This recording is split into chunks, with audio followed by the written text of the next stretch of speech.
This is the 8th story from the London Plus, called The Gin Craze of the 1720s. I live in my father's, God rest him, warehouse. He had a big house in the centre of London, and I let it out to give me an income.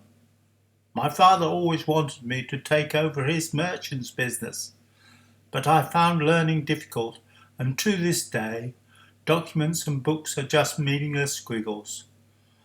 My father said that if I had a good clerk, I could leave the reading and writing to him. What I didn't say to him was that I had no interest whatever in trading. So now I just live in the empty warehouse and please myself what I do. Gradually, I became more active in the winter time. It all started with a knock on the door. By the time I opened the door, he had collapsed on the path. I tried to get him to wake, but his eyes opened briefly before closing again. He did manage to say I should leave him alone. I could feel his hands and face were cold.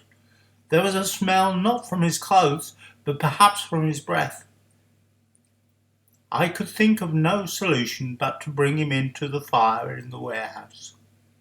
Now my warehouse often feels cold to me, but it's certainly better than January by the Thames.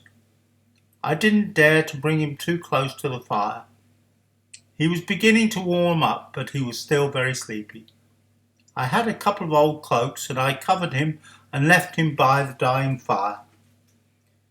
In the morning he was awake and wondering where he was. I explained what had happened last night while I threw new logs onto the fire so I could warm some porridge for our breakfast. He said that he was drunk and did not remember anything after leaving the gin shop.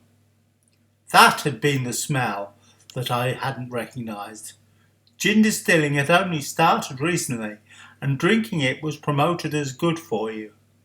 Didn't seem to be good for my guest, Pete.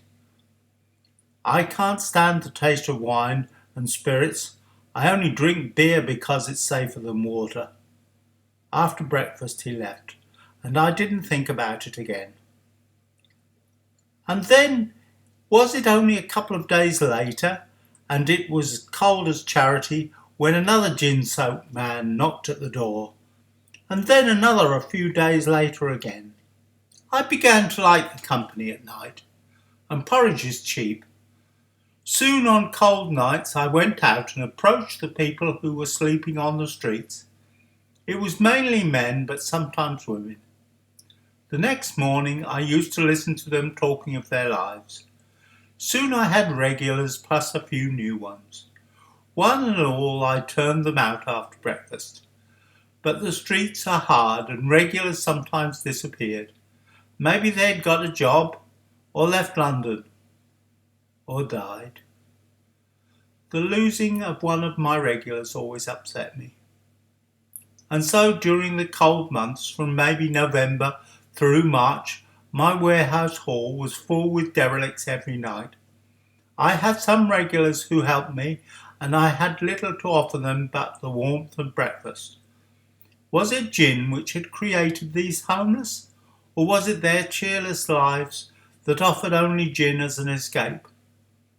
The Parliament had created the problem by allowing the sale of cheap British gin in place of relatively expensive French brandy, thus making cheap alcohol available to the poor. Having released the genie, it was difficult to get him back in the bottle again. Perhaps only gin becoming much more expensive will solve the problem.